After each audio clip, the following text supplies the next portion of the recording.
Boa noite a todos, sejam bem-vindos a mais uma reflexão com Emmanuel. Que a paz de Jesus esteja com todos nós. Boa noite, Duda.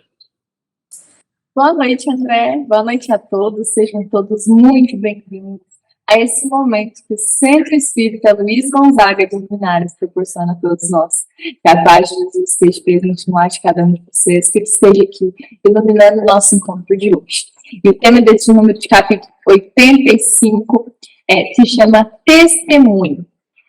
Emmanuel escolhe um versículo do Evangelho de João, capítulo 18, versículo 3. Respondeu-lhes Jesus: Disses isso de ti mesmo ou foram outros que disseram de mim? Essa foi uma pergunta que Jesus está fazendo a Pilatos no dia do seu julgamento. André, o que Emmanuel vai trazer de reflexão a partir deste versículo? Emmanuel traz o seguinte questionamento para a gente, que essa pergunta de Pilatos a Jesus, que ela serve também para todos nós, a respeito das nossas experiências religiosas. Será que nós estamos, nas nossas experiências religiosas, apenas repetindo palavras que ouvimos, ou nós temos consciência daquilo que estamos dizendo e estamos vivendo essas palavras como Jesus nos ensinou? Então, esse é o questionamento que Emmanuel faz aqui. Porque quando alguém fala, por exemplo, bem ou mal da gente, nós podemos questionar a pessoa dizendo assim, mas quem te falou isso? Qual que é a referência dessa pessoa para falar isso? Porque será que essa pessoa que disse essa palavra nos conhece o suficiente para poder falar aquilo? Ou ela tem uma pequena percepção, ela acha que pode ser daquela maneira e aí ela já julga de maneira precipitada? Então, o quanto nós conhecemos de Jesus para poder testemunhar a respeito da conduta do amor que ele nos ensinou a ter com o outro. E assim, se esse testemunho ele for dado apenas em dias que são tranquilos e não em dias conturbados, né, com muitas tormentas, muitas dificuldades, a nossa experiência religiosa ela é feita de maneira infantil, né, porque a gente só consegue testemunhar quando aquilo está tudo bem. Quando a dificuldade nos chega, aí nós ficamos com o pé atrás, começamos a duvidar que Deus perdeu o controle das coisas, que não está dando conta de administrar o nosso país, a nossa vida. Então, assim, é uma coisa muito infantil, né? Porque através das nossas dificuldades, das dores e esforços, é que poderemos, só assim, de maneira digna, confiável e madura o suficiente para darmos o testemunho dos ensinamentos de Jesus.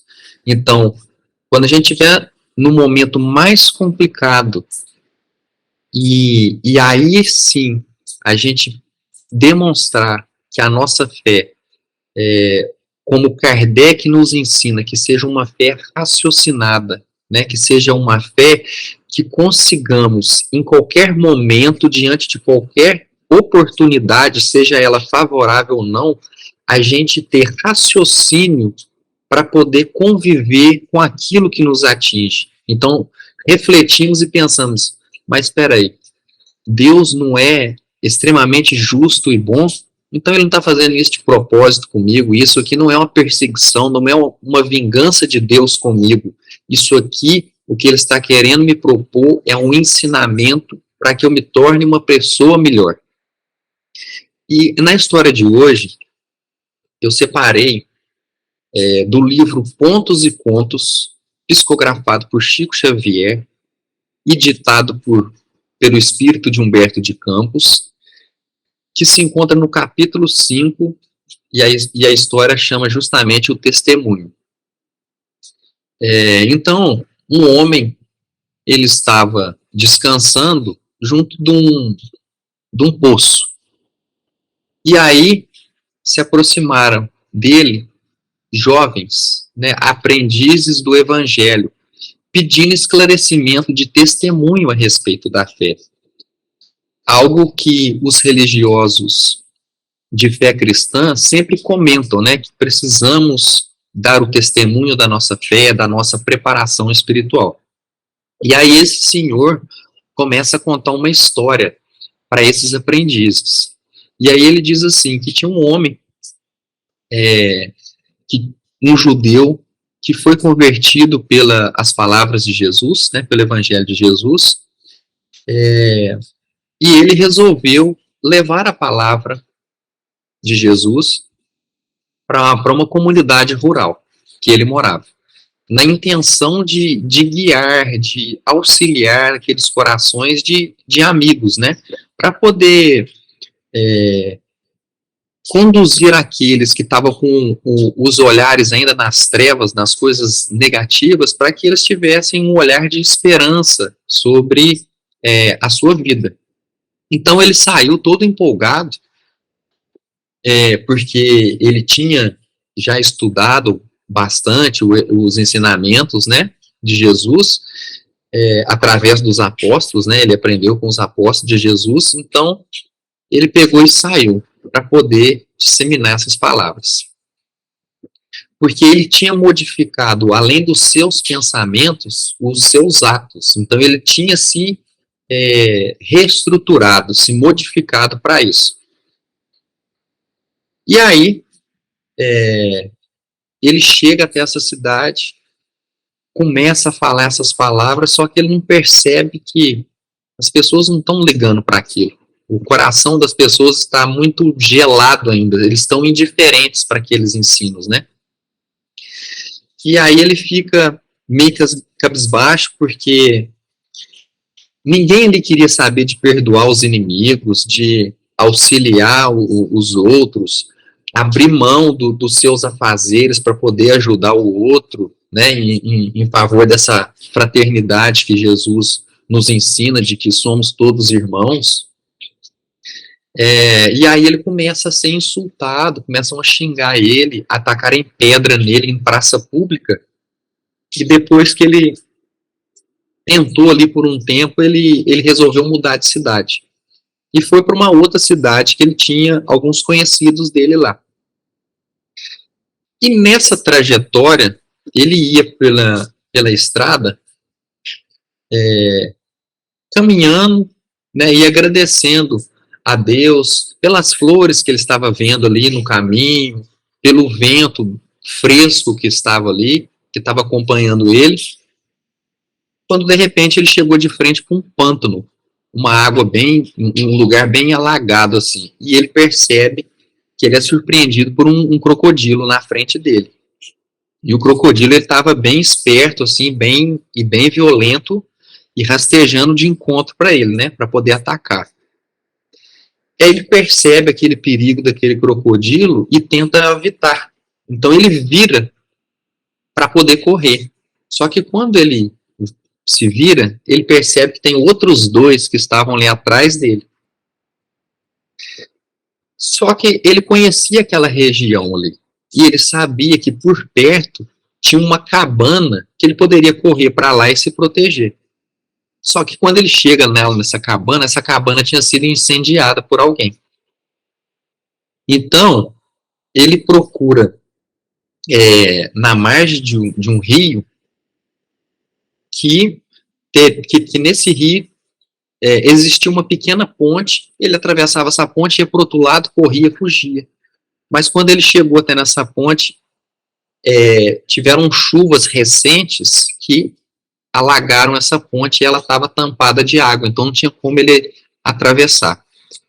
E nesse tempo, os crocodilos que estavam vindo juntaram-se com outros, né, E ele foi ficando mais apavorado, porque estava aumentando a quantidade ali de ameaças para ele, né? Então, na busca dele sobreviver, ele percebeu que tinha uma cova antiga. Ele falou, eu corro para aquela cova ali, entro ali, fico quietinho, vou me esconder. Só que na hora que ele foi se aproximando daquela cova, uma cabeça de uma cobra muito grande estava ali. A cobra estava morando naquele lugar. E aí ele, desesperado, foi correndo e encontrou duas árvores assim muito grandes, né? E aparentemente muito fortes. Aí ele sobe na primeira árvore e essa árvore vai e cai. Aí, no que a árvore caiu, ele se levantou, subiu na segunda árvore. Só que essa segunda árvore também, ela tinha sido destruída por cupins, né? Que invadiram essa árvore e enfraqueceram ela por dentro. Mas por fora ela estava muito forte. Então ele se lembrou que ali tinha um monte de pedras e ele pensou que poderia utilizar aquele monte de pedras ali para poder se defender. Que ele pegava as pedras ali e começava a jogar nos crocodilos e eles, assustados, iam fugir. Só que quando ele chega aonde deveria estar esse monte de pedras, essas pedras tinham sido utilizadas por trabalhadores para poder fazer uma construção em outro lugar. E aí ele começou a olhar em volta e falar, agora não tem jeito, agora eu vou ter que pegar um pau aqui para poder me defender e vamos ver o que vai dar, para ele me servir de arma. Só que como recentemente teve chuvas, a terra foi toda lavada, então não tinha sequer um graveto ali para ele poder pegar para ele se defender. E aí ele falou assim, agora não vai ter mais jeito, agora eu vou ter que achar um lugar para eu pular daqui de cima e me livrar desses crocodilos. Aí ele foi até um monte de terra com a intenção de pular dali, né, pular num vale, num monte de árvores que estavam lá embaixo. Só que quando ele subiu nesse monte de terra, ele percebeu que a altura era muito grande para ele pular lá embaixo, que levaria ele à morte, né, que ele morreria. Então, ele naquele momento de angústia, de medo, de desespero, de sofrimento, ele olha para o céu, se ajoelha e diante ali de todas aquelas dificuldades, ele diz o seguinte, mestre, seja feita a tua vontade. E aí, nesse momento, ele começa a observar uma neblina bem fina que aparece e Jesus, nessa neblina, diz assim para ele, não temas, estou aqui, a minha graça te basta. E aí uma forte ventania começou a soprar, e aí aqueles crocodilos ficaram com muito medo e se recuaram e sumiram. E aí, esse senhor que estava contando essa história para aqueles jovens que estavam ali prestando atenção, ele explica o seguinte, todos os seguidores do Senhor encontrarão adversários na senda de purificação. Quanto mais adiantado o curso em que se encontram, maior é o número de testemunhos e de lições, porque as dificuldades, obstáculos, perseguições e incompreensões são sempre feras simbólicas. Ou seja, essas dificuldades que nos chegam todos os dias são animais simbólicos para a gente. Há discípulos que encontram um crocodilo por ano, outros recebem um crocodilo por mês, ou por semana, e muitos existem que são defrontados por uma romaria de crocodilos, de hora em hora, dependendo as experiências do avanço levado a efeito. Nesses momentos preciosos e importantes, contudo, não vale qualquer recurso à proteção das forças exteriores. Porque, na escola divina da ascensão, cada aprendiz deverá encontrar o socorro, a resposta ou a solução dentro de si. Então, aqui nessa história, esse homem, ele buscou a sua proteção numa cabana que não existia, depois por uma ponte para ele fugir, em seguida em uma cova, depois ele buscou num monte de pedras, enfim, ele buscou sempre fora, sempre buscou no outro um auxílio. E aqui o ensino que está sendo passado é o seguinte: essa construção dessa fé que nos protege das adversidades, ela é construída dentro de nós. Esse fortalecimento dessa crença de que Deus nos ampara e Jesus nos guarda e nos guia, isso tem que vir de dentro de nós. Não adianta que eu ou a Duda disser para vocês o que vocês têm que fazer. Vocês têm que sentir isso, vocês têm que passar por essas adversidades e fortalecer essa fé que está dentro de vocês. Para só assim você, com suas experiências, conseguir dar o seu testemunho da sua fé. Duda, qual que é o trecho que você selecionou para nós hoje?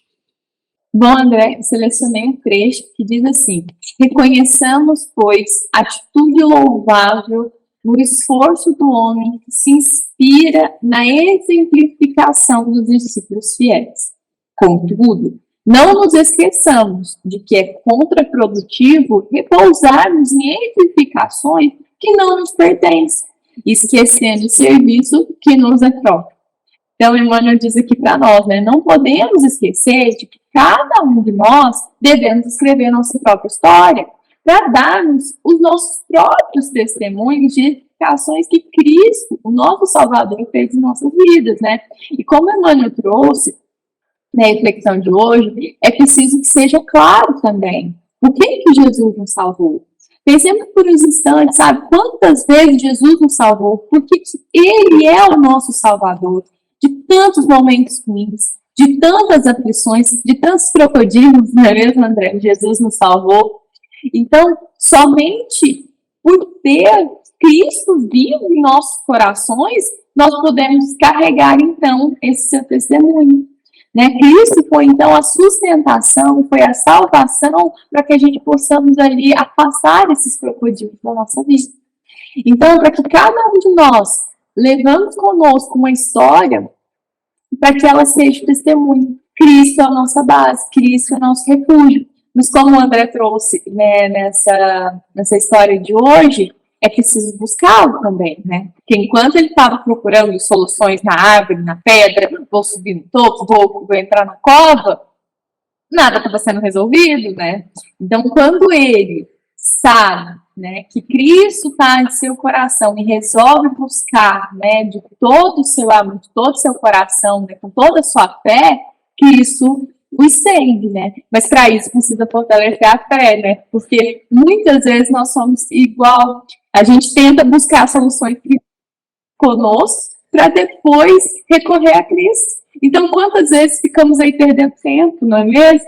André, complementa um pouquinho aqui para nós. E na história é muito interessante porque ele coloca exatamente isso, né, dessa sequência, porque ele deixou para recorrer a Cristo em último caso, né? E quantos de nós também não fazemos assim, né? Sempre deixamos para recorrer no último caso, tentamos de tudo de maneira a fugirmos, digamos assim, do problema, de colocarmos a solução do problema em coisas externas, sendo que a solução está dentro de nós com a aceitação de Jesus. Exatamente, né? Bom ponto levantado, né? É o último dos recursos, mas não, parece simples, né? A gente fala, vamos buscar Cristo, mas na hora ali, né, que o crocodilo tá vindo, a gente se desespera, tenta procurar por conta própria. Por isso a importância da nossa fé, né? Da nossa fé raciocinada, né? E ela precisa ser praticada, porque senão no automático a gente fica aí tentando subir em árvore. E não é o produtivo. Então, para que a nossa luta, a nossa transformação, a nossa batalha aqui contra os nossos próprios desafios seja em prol disso, para que a nossa fé seja fortalecida, para que cada vez mais rápido nós nos lembramos exatamente de aonde recorrer. Porque para que a gente não perca tempo. Entendeu? Então, para que a gente possa, então, trazer esse resultado, esse testemunho de transformação que Cristo fez em nós, né? De tantas vezes que Ele nos salvou, que Ele ainda nos salvará. Então, espero vocês na semana que vem, para juntos continuarmos aí trabalhando a nossa fé, né, nutrindo aí os nossos conhecimentos. Na semana que vem, o capítulo de número 86, que chama Jesus e os Amigos. Emmanuel ainda continua no Evangelho de João, capítulo 15, versículo 13. Ninguém tem maior amor do que este, de dar a alguém a vida pelos seus amigos. Eu espero vocês na semana que vem, para juntos refletirmos esse capítulo. Eu desejo a vocês uma semana de muito aprendizado, de muita fé, de muito testemunho de Jesus na vida de cada um de vocês. Essa foi uma mensagem do Centro Espírita Luiz Gonzaga de Luminares. Até sábado que vem a todos, e que assim seja.